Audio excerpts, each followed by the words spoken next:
যারা ভেজিটেবল খেতে পছন্দ করে আজকের ভিডিওটা কিন্তু একদমই তাদের জন্য। খুবই সিম্পল বাট খেতে খুব অসাধারণ দুটি ভেজিটেবল রেসিপি আজকে শেয়ার করব। আসসালামু আলাইকুম সবাইকে।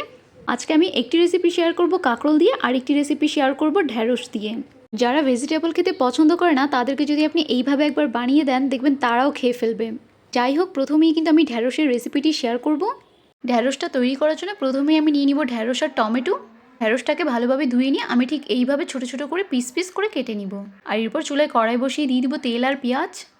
পেঁয়াজটাকে 2 থেকে 3 মিনিটের মতো নেড়ে চেড়ে নিয়ে এখানে আমি দিয়ে দিব হাফ চামচের মতো রসুন বাটা।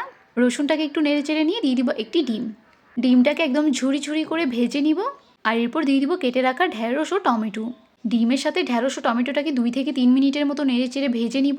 এখন আমি এখানে দিয়ে দিব পরিমাণ মতো লবণ, হলুদের গুঁড়া, মরিচের গুঁড়া ও জিরার গুঁড়া। সব কিছু কিন্তু পরিমাণে অল্প করেই দিব। সব রকমের মশলা দেওয়া হয়ে গিয়েছে। এখন আমি ভালোভাবে নেড়ে চেড়ে নিব। 2 থেকে 3 মিনিটের মতো আমি মশলাটাকে ঢ্যাঁড়সের সাথে নেড়ে চেড়ে নিব। ঢ্যাঁড়সের সাথে এখন আমি মশলাটাকে ভালোভাবে কষিয়ে নিব। ঢ্যাঁড়স কিন্তু খুব অল্প সময়ের মধ্যেই সেদ্ধ হয়ে যায়। মশলার সাথে এখন আমি ঢ্যাঁড়সটাকে ভালোভাবে কষিয়ে নিয়েছি। এখন আমি এখানে 1 কাপের মতো পানি দিয়ে দিব। পানিটা দিয়ে আমি এখন ঢ্যাঁড়সটাকে ভালোভাবে নেড়ে চেড়ে নিব। আর এখন আমি দিয়ে দিব কাঁচামরিচ কুচি। কাঁচামরিচটা দিয়ে নেড়ে চেড়ে নিয়ে এখন আমি ঢাকনা দিয়ে ঢেকে রেখে দিব। 5 থেকে 7 মিনিটের মতো ঢাকনা দিয়ে ঢেকে আমি এখন এটাকে রান্না করে নিয়েছি। আর এই তো আমার ঢ্যাঁড়স রান্নাটাও কিন্তু একদম শেষের দিকে। এই ঢ্যাঁড়স রান্নায় কিন্তু আমি একদম ঝোল রাখবো না, জাস্ট এরকম মাখা মাখাই আমি এটা রান্না শেষ করে নিব। আর এরপর আমি যেটা শেয়ার করবো সেটা হচ্ছে কাঁকরোলের রেসিপি। এর জন্য প্রথমে আমি কাঁকরোল ও আলুকে এইভাবে গোল করে কেটে নিয়েছি।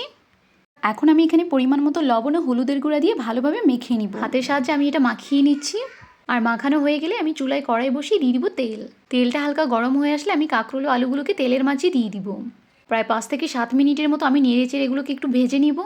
এরপর আমি এখানে দিয়ে দিব পেঁয়াজ কুচি। পেঁয়াজ কুচিটা দিয়ে আমি আবারও 2 মিনিটের মতো নেড়ে চেড়ে নিব। কাঁকরোল কিন্তু একটু ভেজে রান্না করলে খেতে ভালো লাগে। পেঁয়াজটাকে আমি 2 থেকে 3 মিনিটের মতো কাঁকরোলের সাথে ভেজে নিয়েছি। এখন আমি এখানে দিয়ে দিব মশলা। প্রথমে আমি দিয়ে দিব 1 চামচের মতো হলুদের গুঁড়া। এরপর আমি এখানে দিয়ে দিব হাফ চামচের মতো মরিচের গুঁড়া। দিয়ে দিব হাফ চামচের মতো জিরার গুঁড়া। এখন আমি এখানে দিয়ে দিব হাফ চামচের মতো রসুন বাটা। সব রকমের মশলা দেওয়া শেষ। এখন আমি এগুলো ভালোভাবে নেড়ে চেড়ে নিব। মশলার সাথে কাঁকরোলটাকে ভালোভাবে নেড়ে চেড়ে নিয়ে আমি এখন ঢাকনা দিয়ে ঢেকে দিব। 5 মিনিটের মতো ঢাকনা দিয়ে ঢেকে রেখেছি। এখন আমি এখানে 1 কাপের মতো পানি দিয়ে দিব। পানিটা দিয়ে আমি আবারও ভালোভাবে নেড়ে চেড়ে নিব। এখন আমি আবারও 5 মিনিটের জন্য ঢাকনা দিয়ে ঢেকে দিব। 5 মিনিট পর ঢাকনা উল্টে নিয়ে এখন আমি এখানে কাঁচামরিচ কুচি দিয়ে দিব। আমি কিন্তু সবসময় কাঁচামরিচটা একটু লাস্টে দেওয়ার চেষ্টা করি। কাঁচামরিচ কুচি দিয়ে আমি আবারও 5 মিনিটের জন্য ঢাকনা দিয়ে ঢেকে দিব।